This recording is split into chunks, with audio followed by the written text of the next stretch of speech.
Seja bem-vinda, seja bem-vindo. Você está no nosso canal do YouTube, O Filho de Deus. Eu sou Márcio Cândido, escritor, autor do livro O Filho de Deus. E nesse canal, nós estamos promovendo um estudo sobre os quatro evangelhos de Cristo.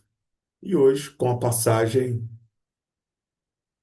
A Última Ceia, que segue narrada nos evangelhos de Lucas, Marcos, João e Mateus. Ou seja, os quatro evangelhos de Cristo. E faremos uma leitura e uma reflexão. E faremos em nome do Pai, do Filho, do Espírito Santo. Amém. Deus seja conosco.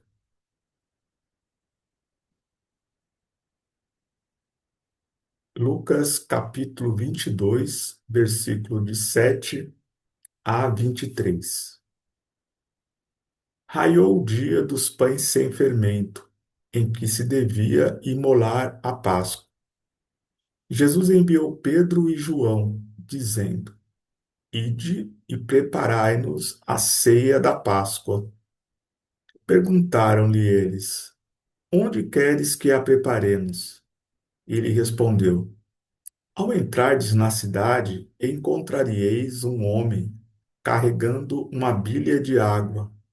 Segue-o até a casa em que ele entrar, e direis ao dono da casa: O mestre pergunta-te: Onde está a sala em que comerei a Páscoa com os meus discípulos? Ele vos mostrará no andar superior uma grande sala mobiliada, e ali fazei os preparativos. Foram, pois, e acharam tudo como Jesus lhes dissera, e prepararam a Páscoa. Chegada que foi a hora, Jesus pôs-se à mesa, e com ele os apóstolos. Disse-lhes: Tenho desejado ardentemente comer convosco esta Páscoa, antes de sofrer, pois vos digo, não tornarei a comê-la até que ela se cumpra no reino de Deus. Pegando o cálice, deu graças e disse: Tomai este cálice e distribuí entre vós, pois vos digo, já não tornarei a beber do fruto da videira até que venha o reino de Deus. Tomou em seguida o pão e, depois de ter dado graças, partiu e deu-lhe, dizendo: Isto é o meu corpo, que é dado por vós. Fazei isto em memória de mim. Do mesmo modo, tomou também o cálice, depois de cear, dizendo: Este cálice é a nova aliança em meu sangue, que é derramado por vós. Entretanto, eis que a mão de quem me trai está à mesa comigo. O Filho do Homem vai segundo o que está determinado, mas ai daquele homem por quem ele é traído. Perguntavam então os discípulos entre si: quem deles seria o que tal haveria de fazer? Então, essa é a narrativa do Evangelho de Lucas sobre a última ceia. Agora vamos à narrativa do Evangelho de Marcos. Marcos, capítulo 14, versículo de 12 a 25. No primeiro dia dos ázimos, em que se imolava a Páscoa, perguntaram-lhe os discípulos: Onde queres que preparemos a refeição da Páscoa? Ele enviou dois dos seus discípulos, dizendo: Ide à cidade, e sair-vos-á ao encontro um homem carregando um cântaro de água. Segue-o, e onde ele entrar, e dizei ao dono da casa: O mestre pergunta: Onde está a sala em que devo comer a Páscoa com os meus discípulos? E ele vos mostrará. uma grande sala no andar superior, mobiliada e pronta. Fazer ali os preparativos. Partiram os discípulos para a cidade e acharam tudo como Jesus lhes havia dito e prepararam a Páscoa. Chegando à tarde, dirigiu-se ele para lá com os 12. Enquanto estavam sentados à mesa e comiam, Jesus disse: Em verdade vos digo, um de vós que come comigo me há de entregar. Começaram a entristecer-se e a perguntar-lhe um após outro: Porventura sou eu? Respondeu-lhes ele: É um dos 12 que se serve comigo do mesmo prato. O Filho do Homem vai, segundo o que dele está descrito. Mas ai daquele homem por quem o Filho do Homem for traído. Melhor lhe seria que nunca tivesse nascido. Durante a refeição, Jesus tomou o pão e, depois de o benzer, partiu-o e deu-lhe, dizendo: Tomai, isto é o meu corpo. Em seguida, tomou o cálice, deu graças e apresentou-lhe, e todos dele beberam. E disse-lhes: Isto é o meu sangue, o sangue da aliança que é derramado por muitos. Em verdade vos digo, já não beberei do fruto da videira até aquele dia em que o beberei de novo no reino de Deus. Então, essa é a narrativa do Evangelho de Marcos sobre a última ceia. Agora vamos à narrativa do Evangelho de João sobre a mesma passagem. João, capítulo 13, versículo de 21 a 30.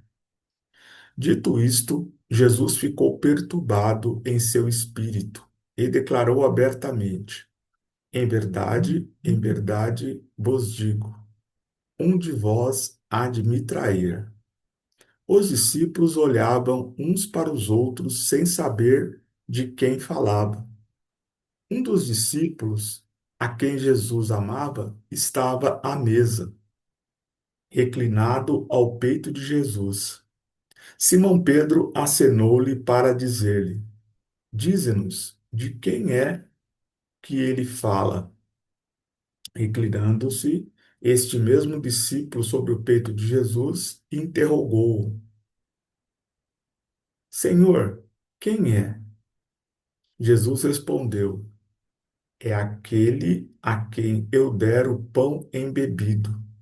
Em seguida, molhou o pão e deu-lhe a Judas, filho de Simão Iscariotes.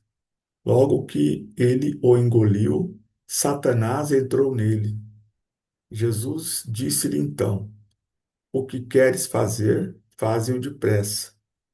Mas ninguém dos que estavam à mesa soube por qual motivo lhe o dissera, pois, como Judas tinha a bolsa, pensavam alguns que Jesus lhe falava: Compra aquilo de que temos necessidade para a festa, ou dá alguma coisa aos pobres.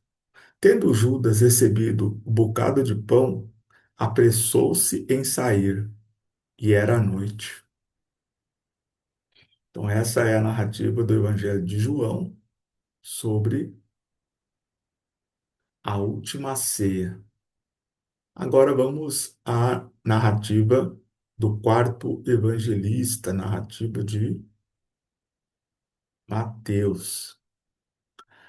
Mateus, capítulo 26, versículo de 17 a 29.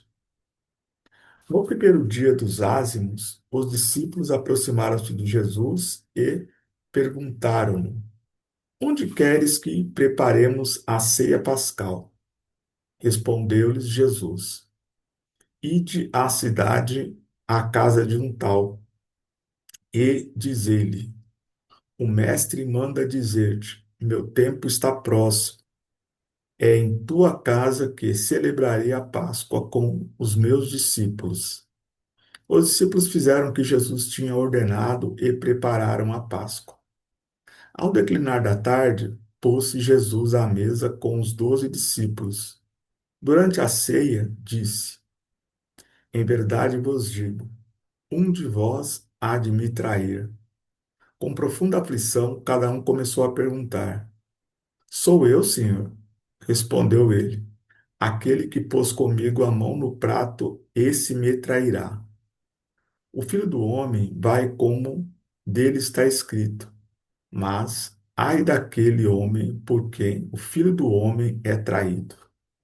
Seria melhor para esse homem que jamais tivesse nascido. Judas, o traidor, tomou a palavra e perguntou: Mestre, serei eu? Sim, disse Jesus. Durante a refeição, Jesus tomou o pão, benzeu, partiu e o deu a seus discípulos, dizendo: Tomai e comei. Isto é meu corpo. Tomou depois o cálice, rendeu graças e deu-lhe, dizendo: Bebei dele todos, porque isto é o meu sangue, o sangue da aliança derramada por muitos homens em remissão dos pecados. Digo-vos, doravante, não beberei mais deste fruto da vinha até o dia em que o beberei de novo no reino de meu Pai. Então, essa é a narrativa do Evangelho de Mateus sobre a última ceia. Bem, agora vamos fazer uma reflexão, né, sobre o que a mensagem dos quatro evangelhos está trazendo para nós no dia de hoje. Mas antes, quero te convidar, se você ainda não está inscrita ou inscrito no nosso canal, faça já a sua inscrição para não perder nenhuma de nossas atualizações. Deixa aqui o seu comentário sobre qual a sua opinião sobre essa passagem, sobre o nosso estudo. Compartilha para que mais um irmão ou irmão também façam parte desse estudo. E também deixa aqui a sua curtida, que é muito importante para fortalecer o alcance do nosso canal. Amém? Bem, a última ceia, ela é narrada pelos quatro evangelhos canônicos, né? Primeiro vamos aqui ao Evangelho de Lucas. E aí, para você que está chegando hoje, né, o objetivo desse estudo é, pesquisar o que cada evangelista narrou sobre a mesma passagem, né? Nós acreditamos na inspiração do Espírito Santo, mas nem por isso deixamos de encontrar particularidades, né? é, Narrado por cada evangelista. Então, esse é o objeto aqui do nosso estudo. Lembrando que nós estamos, nesse momento, na etapa da paixão de Cristo, né? Nós estamos na quarta etapa de estudo aqui dos evangelhos. Então, se você está chegando hoje pela primeira vez, acesse a nossa playlist, que você já vai ver a primeira etapa, que é a etapa da preparação, nascimento e infância de Jesus. A segunda etapa, também na playlist, você vai encontrar o princípio da missão de Jesus, que vai da pregação de João Batista até o primeiro milagre de Jesus. E a terceira etapa trata do ministério de Jesus, que está dividido no ministério de Jesus na Galiléia, ministério de Jesus na Judéia e o ministério de Jesus em Jerusalém. Etapa também já finalizada e disponível ali na playlist. E nesse momento nós estamos na quarta e última etapa, que é a paixão, morte, ressurreição e ascensão do nosso Senhor Jesus. E agora é a primeira fase, que é a da paixão de Cristo. Amém?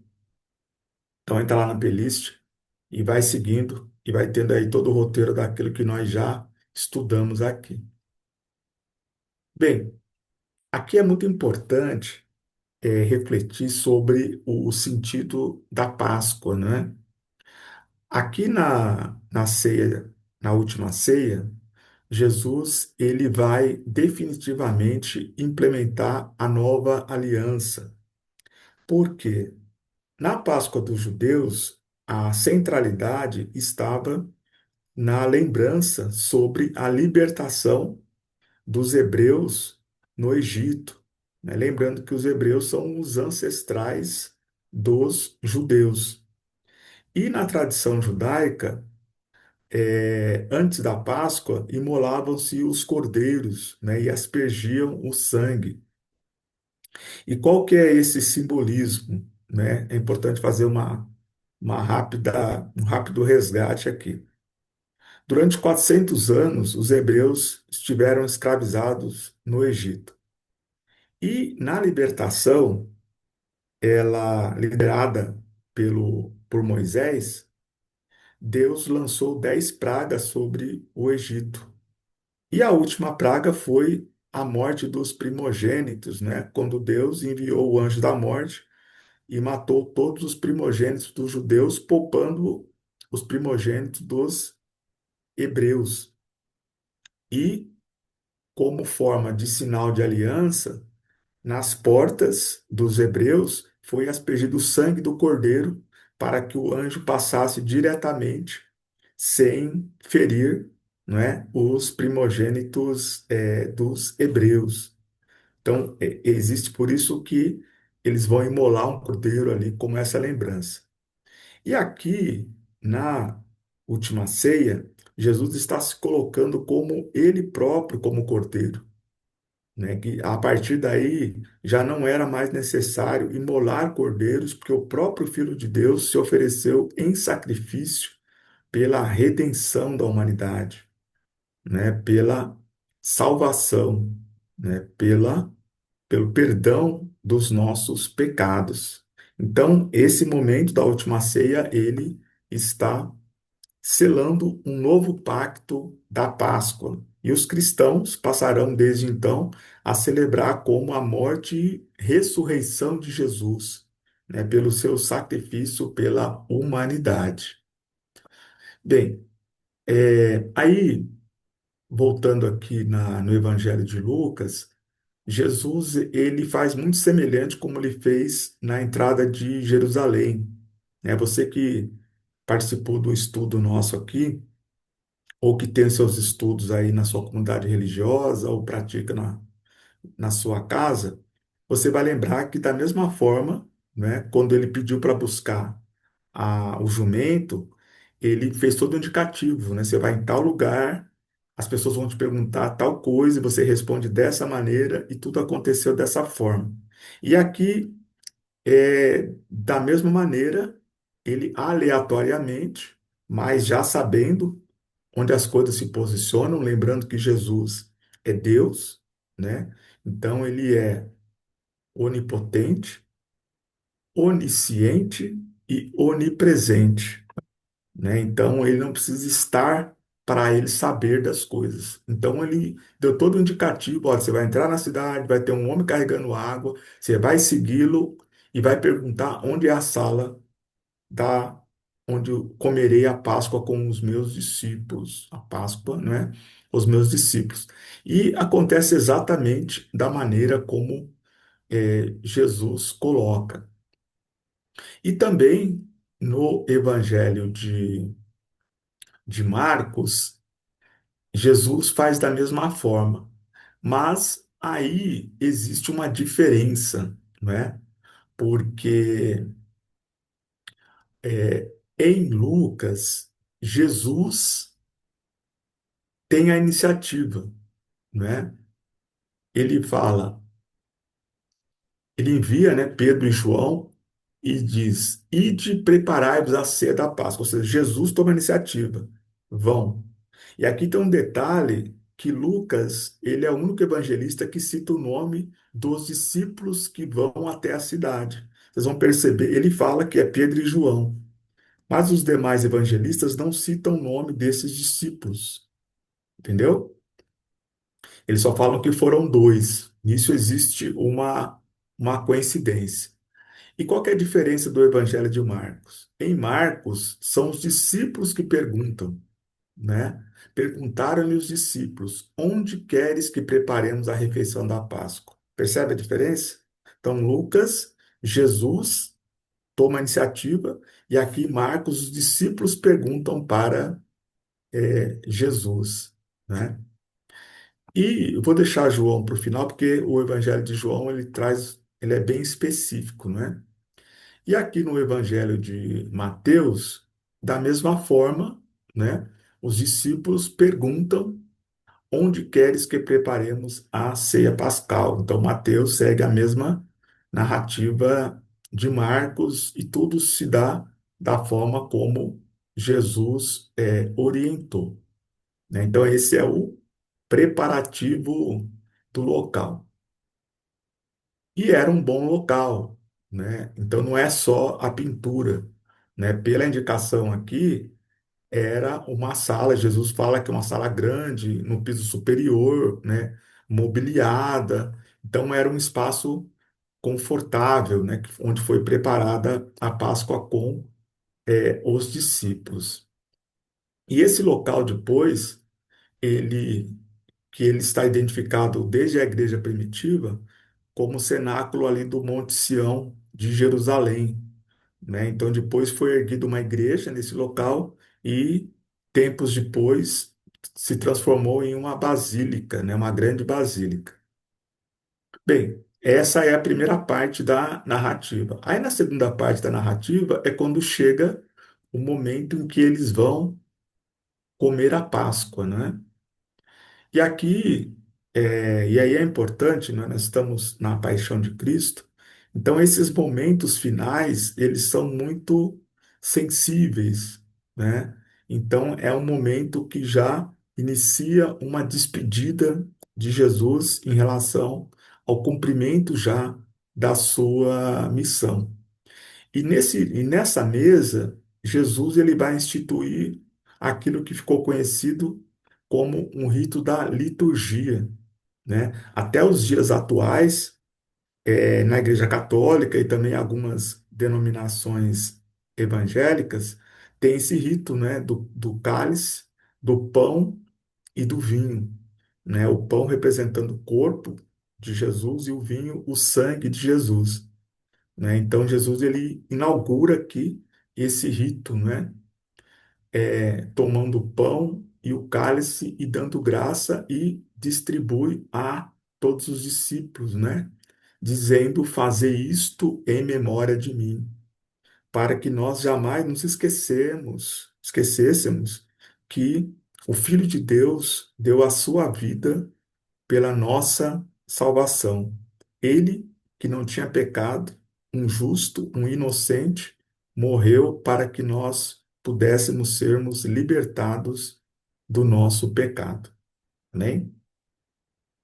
E da mesma forma que Marcos, ele segue, né, essa mesma narrativa, né, da tomada do pão, da distribuição entre os discípulos e também Mateus, né? Ele vai também fazer essa mesma parte da distribuição, né? Da bênção, né? Ali do pão e do vinho. E ali, e vai estar presente também nos quatro evangelhos, quando Jesus, e aqui ele faz no final do evangelho de Lucas, ele vai falar da traição, né? Entretanto, eis que a mão de quem me trai está à mesa comigo. Então, Jesus ele vai fazer ali uma revelação. E ele afirma que ele vai segundo o que está determinado. Jesus tinha clareza de que não tinha volta, né? A sua morte era necessária para a nossa redenção. Mas ele fala que ai daquele por quem ele é traído, né? E aí ficou aquela confusão ali, né, no meio dos discípulos, né, entre os 12, um olhando para o outro, e quem haveria de fazer isso, né? E aí encerra o Evangelho de Lucas. Aqui no Evangelho de Marcos, Jesus, ele também, né, Marcos segue ali né, uma narrativa, não é, semelhante, e também ele fala, né, que ai daquele por quem o Filho do Homem é traído, melhor que nunca tivesse nascido, né? Bem, e aí encerra o Evangelho de Marcos. E aqui, e aí a gente já vai voltar em João aqui, no Evangelho de Mateus, da mesma forma que Marcos tenha a iniciativa da pergunta por parte dos discípulos, né? E aqui vem a questão da traição da mesma forma, né? Agora tem uma diferença aqui no Evangelho de Mateus em relação à parte da traição. Vamos só recapitular aqui para a gente ter aí um alinhamento das narrativas, né? Que é o nosso objetivo aqui. Aqui em Lucas, no Evangelho de Lucas, não existe nenhuma pista mais definida, né? A única afirmação de Jesus é que a mão de quem me trai está à mesa comigo, né? Então Lucas se limita a dizer que o traidor está na mesa, ok? Aí em Marcos já tem um detalhe aqui, né?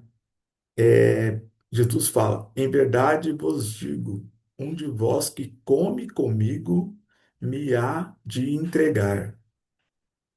Ok, da mesma forma que Lucas, ele vai ser sucinto, mas depois ele detalha, né?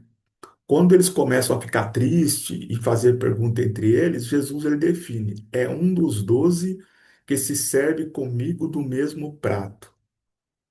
Agora, essa definição é importante, né? O que que significa? Aqui tem duas pistas, né? Dois códigos aqui, né? O que que significa, primeiro, na cultura judaica, comer no mesmo prato? Comer no mesmo prato, na cultura judaica, significa confiança, né? Quando dois judeus dividem o mesmo prato para comer, é porque existe ali uma relação de confiança. E ao contrário do que muita gente pensa, as pessoas sempre veem Judas distante de Jesus, né? Judas na ponta, no final da fila dos discípulos. Mas nesse dia, Judas estava ao lado de Jesus. Para ele comer do mesmo prato que Jesus, ele tinha que estar perto. Como que numa mesa de 12 discípulos, Judas poderia se servir no mesmo prato se ele estivesse longe, né? Então, aqui serve de um alerta, inclusive, para nós mesmos, né? Nem sempre uma pessoa que vai tramar contra você, ela está longe. Veja que o traidor sentou ao lado de Jesus. Então, ele estava próximo. Jesus, em nenhum momento, ele estava ingênuo nesse contexto. Jesus sabia quem era o traidor. E o traidor se sentou justamente ao lado de Jesus, né? Então, ele estava comendo do mesmo prato. Então, aqui, Jesus ele sinalizou. Se era alguém que comia do mesmo prato, automaticamente ele entregou, porque só um dos discípulos estava comendo do mesmo prato. Então, automaticamente, aqui na narrativa de Marcos, ele entrega que esse traidor seria o Judas. E aqui no, no Evangelho de. Aí vamos aqui a João, né? Por que que eu deixei João para o final? Porque João, ele vai direto ao ponto. Vocês vão perceber que João, ele não fala de que Jesus envia os discípulos à cidade, da preparação do local, né? Judas, ele nem fala do início tanto da ceia, ele não fala do rito. Pode ver que o rito aqui, né, da instituição da liturgia, ele pula toda essa parte, né? Ele faz uma síntese geral dessa narrativa e vai direto no momento da revelação do traidor. Por isso que eu deixei João mais para o final, porque ele não narra essas primeiras partes. E aí ele vai acompanhar os demais evangelistas na parte da traição. E aqui existe uma questão muito de João, né? Porque João, ele gostava de dizer nos evangelhos que ele era o discípulo que Jesus amava, né? E aqui ele dá uma demonstração de muita proximidade, né? Quando ele fala que estava à mesa reclinado ao peito de Jesus. Portanto, João, esse Judas estava de um lado, João estava de outro, né? Então, Jesus estava ali no meio, certamente de um lado estava João e de outro lado estava Judas, que comia no mesmo prato. E aí Pedro, que era o líder dos apóstolos, ele vai até João, ao invés de perguntar direto para Jesus, ele pergunta para João, né? De quem é que ele fala? Na qualidade de líder dos apóstolos, Pedro poderia perguntar diretamente, como ele sempre o faz. Mas nessa narrativa de João, ele vai por intermédio de João. E João pergunta e Jesus responde: é aquele a quem eu der o pão embebido. Ou seja, aqui novamente reforça que Jesus estava dividindo o prato com Judas, ok? E aqui tem um aspecto interessante, porque João ele traz um detalhe aqui, né, que Jesus ele estende a mão, né, e ao que tudo indica, quando ele está ali dividindo o pão, é a Judas que ele dá o primeiro pedaço, porque antes de falar de molhar o pão e entregar a Judas, ele não fala que fez a distribuição com os demais, né? Pode ver aqui que não aparece. Né? Ele não trata, né, do rito da liturgia, opa, aqui. Ele não trata, né, do rito da liturgia, da divisão, né, da bênção ali do pão e do vinho. Porém, ele fala que Jesus estende a mão e é a Judas que ele dá o pão embebido. E aqui tem uma questão simbólica muito forte, né? Por quê? Naquele rito, é, que Jesus ele identifica o pão como seu corpo e o vinho como seu sangue. E aí ele pega esse pão, que é o seu corpo, e ele vai estar embebido no vinho, que é o seu sangue, e coloca na boca de Judas.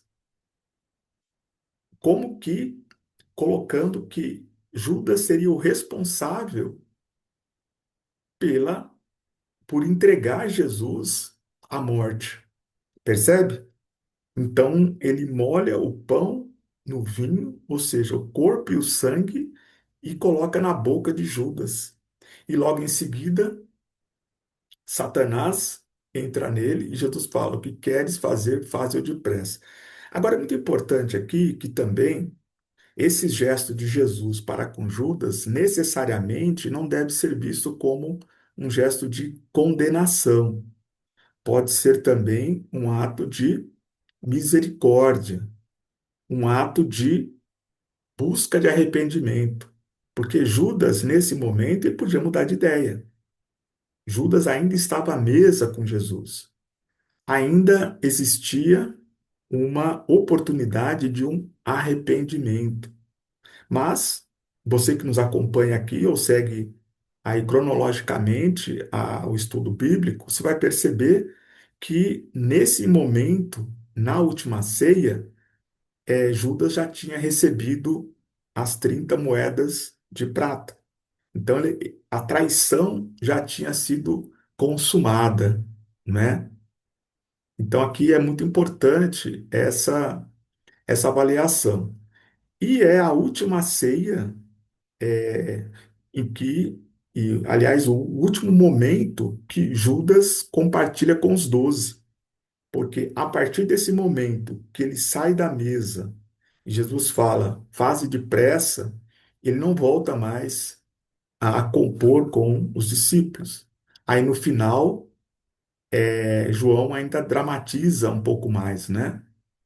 E era a noite. Ou seja, Judas sai na calada da noite e não volta mais. Então ele passa a noite, sabe-se lá onde, né? Ou no relento, ou ali perdido ali pelas ruas, mas Judas ele separa do grupo dos 12 naquele momento. E o que é interessante é que os discípulos parecem não entender muito o que está acontecendo ali, né? Porque veja, Jesus, quando ele fala, olha, o traidor é aquele que come comigo no mesmo prato, a gente não percebe reação, meio que eles ficam paralisados, né? Não existe uma relação de indignação, de querer ir para cima de Judas, não. Porque Jesus ele deixou claro, olha, o traidor é esse aqui que está comendo pão junto comigo. Eles estavam próximos, eles viram que Jesus repartia o prato, né, o pão no prato ali com Judas, né? E depois, quando ele fala para Judas, o que queres fazer, faze-o depressa, eles também não têm uma reação. Mas aqui João explica, né? Porque Judas era o tesoureiro do grupo, né? Ele, quando falar da bolsa aqui, é a bolsa de dinheiro. É Judas que andava com o dinheiro do grupo, né? Porque tinha despesas lá, enfim. Então eles pensaram, vai, fase depressa, eu tenho que fazer. Ah, não, mandou o Judas comprar alguma coisa para a gente comer, né? Passar a Páscoa, enfim. Então eles não entenderam o que estava acontecendo naquele momento. Amém? Bem, então nós trabalhamos aqui, né? O Evangelho de Lucas, está sendo um estudo um pouco extenso, né? Porque são 4 evangelhos e bastante complexos aqui, né? Então, nós completamos aqui o estudo da passagem de Lucas, não é?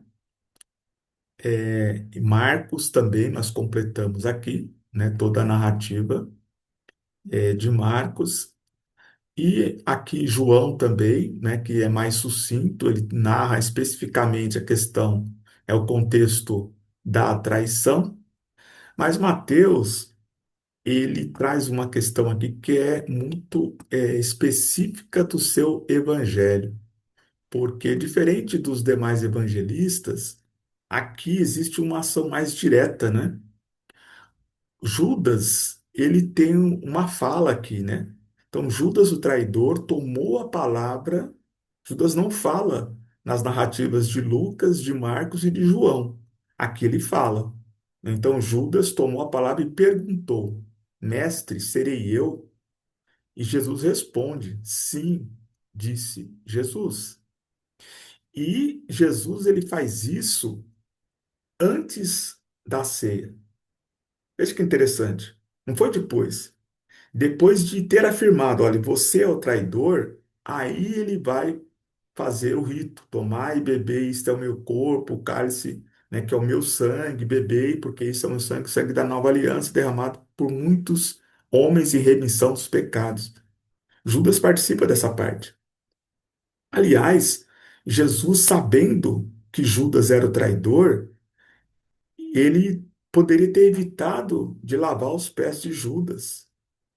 Então, isso aqui é na sexta-feira, né? Na quinta-feira santa, né? Tem essa questão do lava-pés, né? Então, no momento em que Jesus lavou os pés dos discípulos, Judas estava lá. Jesus lavou os pés de Judas, e aqui na Santa Ceia, Judas compõe a mesa com os apóstolos. E Jesus não expõe, ele não constrange Judas, né? E aqui, aí você fala assim, pô, mas isso não poderia ter sido evitado? Aí entra a questão do livre-arbítrio. Jesus poderia ter segurado Judas ali e falar, cara, não faz isso, você vai se arrepender. Mas Jesus permite. Por quê? Porque Judas foi ambicioso. Ele estava seguindo seus desígnios, né? Ele estava exercendo o que ali? O livre-arbítrio, né? Então, isso cabe a nós também. Quantas e quantas vezes você fala, porque Deus não impediu, porque Ele te deu livre-arbítrio, né? Poder fazer o que quer é também arcar com as consequências. Então, Judas, ele vendeu Jesus a preço de escravo, que era o que comprava aquelas moedas que ele recebeu, e ele teve uma iniciativa. Ele teve o livre-arbítrio de fazer, e teve a consequência, né, da maldição que recaiu sobre ele, né? Então, essa é a explicação aqui, né, a contextualização sobre a última ceia, né, o último momento ali, né, de praticamente de despedida, né, mas Jesus ainda vai estar com algumas passagens ali ainda com os discípulos. Então, eu queria trazer aqui para a nossa realidade a importância da do corpo e o sangue de Jesus, né? Jesus, sendo inocente, ele se ofereceu como um sacrifício humano por todos nós. É por isso que na Páscoa nós reverenciamos a morte e ressurreição de Jesus, porque pelo seu sangue ele lavou os nossos pecados. Portanto, quando cear, né, tomar a sua comunhão, reflita a importância que tem esse gesto, né? Porque Jesus estava ali se entregando por todos nós pecadores. Merecemos? Não somos merecedores. É pela misericórdia de Deus que veio essa redenção. Não por nossas ações, não por merecimento, jamais, mas pela misericórdia. E Jesus nos amou até o fim, inclusive o traidor Judas. O tempo que ele precisou, ele esteve ao lado de Jesus. Então, Jesus ele sempre vai ter uma mão estendida para nós, mas nós também temos o livre-arbítrio. Nós precisamos acolher Jesus, não nas palavras, mas em nosso coração. Então, que a Santa Ceia, que essa passagem restaure a nossa vida, que refrigere a nossa alma, e que nós nos preparemos, sejamos prontos para receber Jesus no nosso coração e na nossa vida. Muita paz, muita luz, que Deus seja sempre o seu caminho. Amém? Abraço.